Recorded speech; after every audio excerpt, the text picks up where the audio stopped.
Welcome to Kaiser Watch with John Kaiser. I'm your host, Jim Goddard. Welcome back, John. What's coming up on the show today? Well, we're going to talk about Solitario's FONSI that the U.S. Forest Service just granted, and about the new resource estimate that Winsome published for the Adina project in the James Bay area. Is Solitario any closer to getting a drill permit for its Golden Crest gold project? On Tuesday, December 12th, Solitario Resources Corp. put out a very brief news release stating that it had been granted a FONSI, and a FONSI stands for a finding of no significant impact, and it was published by the U.S. Forest Service, who has been working on this application since 2021. Now, it shouldn't take this long, but they did have a major distraction in the Black Hills area when a private company attempted to do some work near a reservoir that has a lot of cottages around it, and that eventually was a moratorium on staking and exploration activity around it was established. But that didn't happen until sort of early part of this year, and then they went back to work. Now, a FONSI kicks off a 45-day comment period, and this is where anybody on the planet can look at this approval by the pending approval by the U.S. Forest Service and complain about it and post objections. And the U.S. Forest Service has the right to extend it an extra 30 days, and it probably will do so because this was just granted this week, and absolutely nothing's going to happen for the rest of the holiday season. So we've got about 45 plus 30 days, 75 days. That's 2.5 months just to deal with this comment period. Then when the comments are in and it's closed, the Forest Service has 30 days to respond to the comments. Now, this is not the company being criticized, because the U.S. Forest Service has commissioned all these studies that are required for this permit. Solitario just gets to sit there and write the checks to pay for all this, and it doesn't get to defend anything. This is actually now the U.S. Forest Service that's on trial, and it has to defend its decision that there was a finding of no significant impact. And it can also extend that another 30 days, give them extra time to deal with all the comments. So we're dealing minimum 4 to 5 months before a drill permit will be in hand. Now, May is about roughly when they can start drilling in this area, Golden Crest project, sort of on the western part of the Black Hills area. So that doesn't really matter. The thing you have to worry about is the anti-mining lobby is so ideological, so absolutist about its agenda to stop anything in America, that there is a risk that one of these groups files a lawsuit to block this and declare that the U.S. Forest Service is incompetent, hasn't done a proper job. And that could delay things even further. Now, South Dakota is pretty much a Republican state, and they're all in favor of developing mines and minerals. So they're not going to be particularly happy if there is a lawsuit that tries to tie this up. And why would there be a lawsuit? Well, this area in the western part will be one of the first drill permits that the U.S. Forest Service will have granted in a long time, because most of the activity where all the exploration is going on by groups like Dakota South, that's all on patented claims, which are outside the jurisdiction of the U.S. Forest Service. So there's going to be a lot of eyeballs looking at this area, which is relatively remote. There's no developments, no habitats, nothing in this area. It's a fascinating area, though. The company has collected 40,000 soil samples during the past 3 years while it's been unable to drill anything. It's got about 10,000 chip samples, and Chris Harold refuses to publish a gold and soil anomaly map, because he really doesn't want the world at this stage to see how this area lights up like a golden Christmas tree. And what it needs is a drill program to demonstrate that what they have on surface extends at depth. And the scope that they're seeing here, the scale, it's so enormous that they know there's going to be something significant there. Now, the question one asks is, well, why is this left to be discovered? Why is this potentially a monster gold discovery in the making? And when I talked to Chris Harold this week, he shed some additional light. He said, the gold is micron-sized. It's similar to the Carlin type gold, carbonate-hosted gold in Nevada.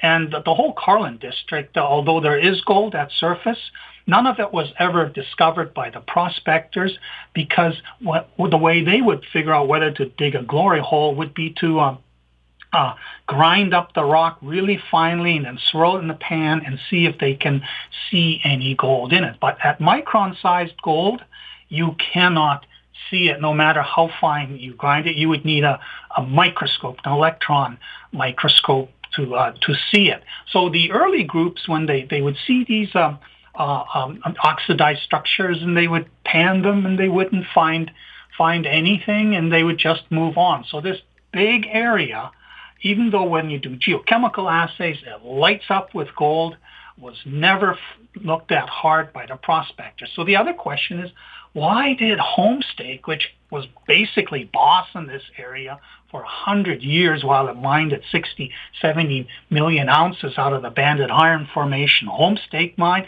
why didn't they ever figure this out? And they did go in there in the 80s, and they drilled 3 deep holes, sort of 4,000-foot holes.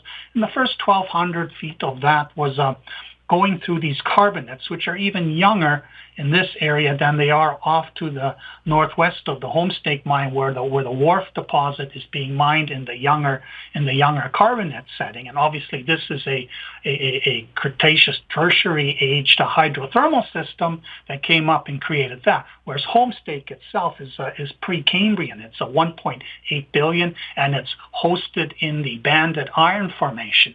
And when Homestake drilled, they did establish that the same age of Banded Iron Formation is present on the western side of the Black Hills where the Golden Crest project is, but obviously it didn't assay any gold. But what's interesting is that the logs of those holes show that at least 2 of these holes, the carbonate portion, has a lot of alteration. But Homestake did not assay any of this. Why not? And that's a big head scratcher. And there is one of those cores are still in a government storage locker somewhere in Solitario. Would love to get hold of it to see what this is all about. But they have been unable to penetrate the bureaucracy that guards this one particular hole. Now, why would Homestake not have assayed this and wondered if there was something special on the other side? Well, it could be simply you get a corporate culture going. They understand the ledge-type deposits, these sheared structures that have been infused with a lot of sulfides, an awful lot of gold in the Homestake deposit itself, and they become just tunnel visioned. It's either going to be in this style of mineralization or it's not. Now, the whole Wharf system emerged in the 80s, and it was in the carbonates, and of course, lower grade. It was open pit mining, and they probably thought, well, that isn't even worth the bother. That's inconsequential. But what might be going on the other side, where you have a hydrothermal system that's punched through even younger rocks than there are in the Wharf area, this is very interesting. And they kind of missed the boat because they didn't have the willingness to look beyond what they're very familiar with and see if there's something else going on. It's similar to the Hercules silver story that we've seen this year go from this high-grade zinc, silver, lead system that's got 400 holes into it, never been developed into a mine, and yet beneath it appears to be a major copper system that's been supergene enriched, and which prompted Barrick to put up $23 million at $1.10 or so recently. But back to Solitario, it's very important to get this drill permit. The anti-mining lobby, it is crazy. It will block anything. They understand that if they start getting a discovery there, there'll be a lot more support. Right now, nobody cares about some little junior that's doing exploration in the western part of South Dakota. And to give you an example of how high the stakes are for the anti-mining lobby, Wolfden Resources has been pushing through a new application for its Pickett Mountain polymetallic project in Maine. And on December 13th, there was a meeting, and it's supposed to be the staff from the LUPC presenting their findings, the pros and cons. They put together an elaborate document, all the reasons for and against it. They bolded the reasons why for it, which the intent was, okay, here's why we think this should go ahead for rezoning, not to have a tailings facility on this particular spot, but allow a hole in the ground, a mine shaft, bring it up, cart it over to one of the townships where they will build a facility. And this meeting was supposed to be the commissioners being presented all this stuff and stress test these particular points. But what happened right now, there's supposed to be 9 commissioners, but there's only 8 because a new one hasn't yet been sworn in. That'll happen in January. And the chairman was not at the meeting for whatever reason, so there were only 7 there. And there are 3 commissioners who don't seem to understand that their job is to objectively evaluate the pros and cons. They see it as their job to block any mining activity in Maine. And so the whole hearing turned into a clown show where these 3 anti-mining people hijacked the commentary, focused on the con side, talked about nonsense like the company is insufficiently funded to actually develop this, when in fact, of course, Wolfden can't get funded until it has the rezoning that allows anything to go ahead.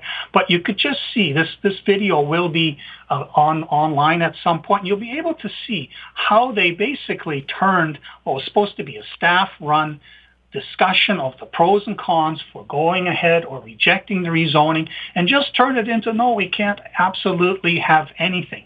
And the anti-mining lobby needs to start to understand that opposing mining in America literally turns them into Putin Poodles. I mean, they're working for Russia. They're working for China. I've got an updated bar chart showing where the metals come from, the 30 or so key raw materials, which shows what portion in blue is mined in the United States versus what comes from combined Russia and China. And if you're the nation with the biggest GDP in the world, and you're getting into a pissing match with China and Russia, and how are you going to win if you block mining in your own country when you're depending on everything coming from your potential enemies, who in the case of Russia is already an enemy, and China's definitely working on becoming an ever stronger enemy of the United States through its own strategy and through its alliance with Russia. So the anti-mining lobby, they're actually Putin Poodles. They're actually autocrats in disguise. And every time they stand up and say, nope, not in our backyard, elsewhere, they're rendering America super vulnerable to itself becoming an autocracy, because that's what's going to happen at the end of the day if you're not going to be self-sufficient and able to defend, provide the materials so that you can stand up for your principles and say no to Putin and to Xi. What do you think of Winsome's maiden resource estimate at Adina? Over the past weekend, Winsome Resources published its maiden resource estimate. It came out at 58.5 million tons at 1.12% lithium oxide. Then that's for 2 zones, the main and the footwall zone, and it only covers about 1,300 meters of strike based on 93 holes and 27,000 meters of drilling. Now, they also published a table of what happens at different cutoffs. They happen to choose 0.6% as the cutoff because there seems to be this belief out there that you need to have 50 million tons or more to be in the running for a future mine. And of course, Patriot Battery Metals, a CV5, came in at 109 million tons of 1.42%. So the market at first had a positive reaction. The Winsome was up near $2 at the start of the year. It was down to $1.05 or so on last Friday before it was halted for the release. It opened at $1.25, but by the end of the day, it closed down half a penny at $1.04.5, and in the subsequent days, it even got trashed down to about 90 cents level. It did recover on Friday back over $1, but the market, it just wasn't good enough. But again, this market is now in this deeply negative funk towards the lithium sector. If you look at what happens at 1.1%, the resource drops to 26.7 million tons of 1.44%. And that's about a quarter of what PMET has delivered with its CV5. But this is just the beginning. They have 25,000 meters of holes already drilled for which assays are pending. Now, a good chunk of that are infill holes that will solidify the resource and not make it hugely bigger, but will upgrade it. But a lot of them are also, especially in the northeast direction, stepping towards the Liberty property of Comet Lithium, and they have a 50,000 meter program planned for 2024, and they're funded for it. They have 50 million Australian or so in the treasury. They did some serious financings this year for this project, but the market just wasn't good enough to. And the problem is, lithium carbonate has sunk below $7 a pound, and the market's been, it's so obsessed with watching the price trend rather than thinking the big picture of how much more lithium the world's going to need by 2030, that they've been sort of dumping all the lithium stocks. But the futures prices of lithium have started to move up. There's concern that some of this lithium concentrate that China is processing is not the cleanest in the world, and so there may end up being a bit of a supply shortfall coming into the new year. And when the $7,500 of rebate are available at the store when you buy your electric vehicle, that could actually boost sales after a pretty slow year. And of course, we heard this week that the inflation rate was down 0.1%, but the Federal Reserve appears ready to pause its interest rate hikes and is even contemplating several reductions over the year. So the market's very pleased with that. And even today, like Albemarle was down below $120 a week ago. Today it was back to $146. It's been an absolutely miserable last few months. Brunswick exploration itself was closed at 79 cents after putting out a press release that says, wow, there's an awful lot to come. We are just at the beginning, and we've got the kind of grades which on the Adina project, they do go over 2% there too, but only here and there, whereas a number of holes, in fact, and several of the dikes at the Mirage project, we are seeing 2 to 3% holes, grades, and we're seeing a widening of the pegmatite dike in the northeast direction, and who knows what else we're going to see. So I think in the next couple of weeks, if you're going to be bottom fishing for resource juniors, this is the time to do it, especially the James Bay Lithium Juniors.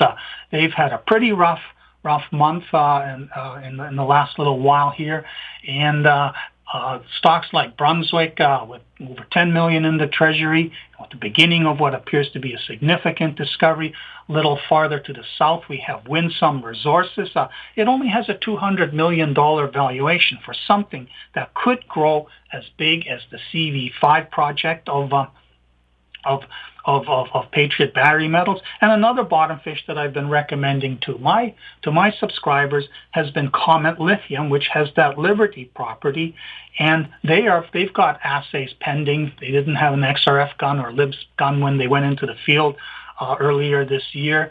But they do have pegmatites there. The Adina project, the Jamar zone, it projects in that direction. And big question for Comet is, does it keep striking towards the northeast along this lineament, or does the zone track the Trieste formation, which sort of bends in the southern part and then continues eastward onto the Galinée project of Rio Tinto and Midland? And Rio Tinto will be drilling that project on the iceberg pegmatite showing. They'll be drilling that sometime in the first quarter. So there's going to be a lot of activity going on there. Azimuth has been trying to chase the down plunge extension of the Maine Jamar zone on the Adina project. Has not yet reported any assays, but doesn't seem to have too much continuity because the system trends to the northeast. So they just have a little corner, and then it continues back onto the Winsome ground. So I like the resource estimate. I was pleasantly surprised that they were able to get that much after basically a year and less than a year and a half of drilling. And I think there's going to be a lot more to come from Winsome Resources, and that whole area there, it's going to become a bigger district, and it's going to end up undergoing consolidation to stitch all these parts together to make one big development. And this is the one where I think Rio Tinto, because it already has 75% of the Midlands Galinée soda, this is where I think Rio Tinto might be a first mover in terms of itself finally getting a stake in an advanced project in the James Bay lithium area. John, thank you so much for the update. You're welcome, Jim. I'm Jim Goddard. Comments made on Kaiser Watch are an expression of opinion only and should not be construed in any manner whatsoever as a recommendation to buy or sell any financial instrument at any time. Archived online at kaiserresearch.com.